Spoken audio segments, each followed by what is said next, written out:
Hello, welcome to this tutorial of the Elementy 2015 software. In this video, we're going to be talking about the text data-driven widgets that are in the library. The widgets that are in this folder right here. Now the widgets in this folder, the text folder, specifically use TXT files. You can create TXT files using any text editor, Microsoft Word, Notepad, WordPad. For this example, I'm going to be using Notepad. Let me bring it on over here. Keep in mind if you use Microsoft Word, make sure that when you hit Save As, you save the type as a TXT file. You cannot use a DOC file or a Microsoft Word document. That won't work, unfortunately. So for this, each one of your messages is going to be its own separate line. So I'm going to type the first message. This is the first message.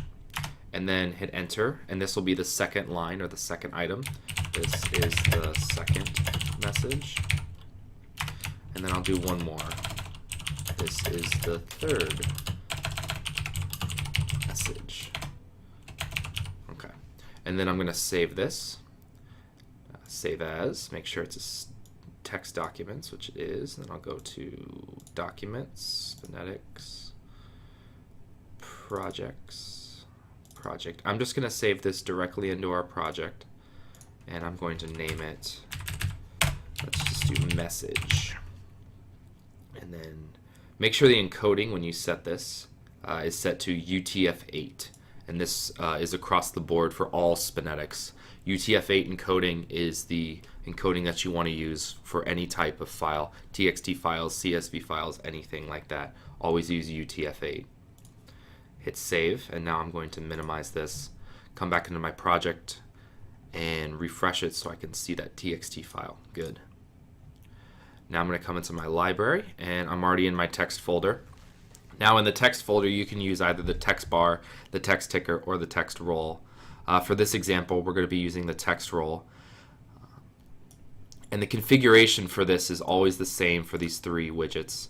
I just made this layer full screen, and now I'm going to double click this layer in the edit panel on the right side and set my data source. So if I come back over here, since this file is just locally in my project, in this data source, I'm just going to set it to message.txt. Just match exactly how it looks right there.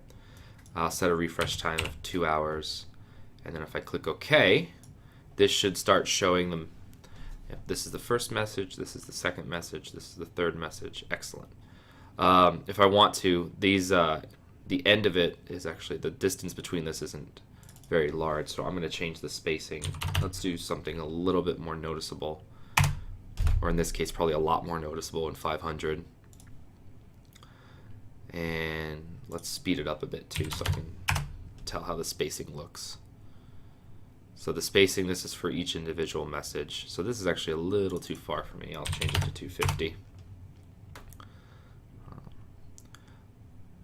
Then if you'd like, you can format your text by double-clicking here in the text template, highlighting this text, and you can change the font type.